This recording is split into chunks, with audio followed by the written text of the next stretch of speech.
سلام بیبی، روزتون بخیر. آقا ما دیروز یه راهنمایی خرید مودم 5G رفتیم.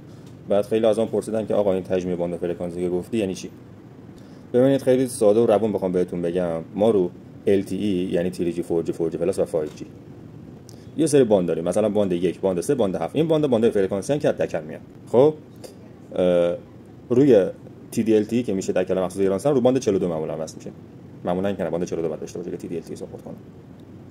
بعد حالا فرق مودمی که تجمیع داره با مودمی که تجمیع نداره چیه؟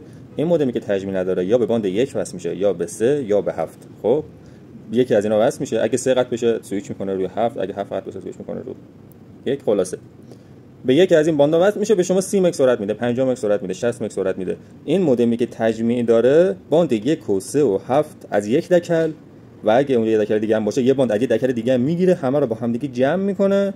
این به شما 60 مگ بده، این به شما 160 مگ میده.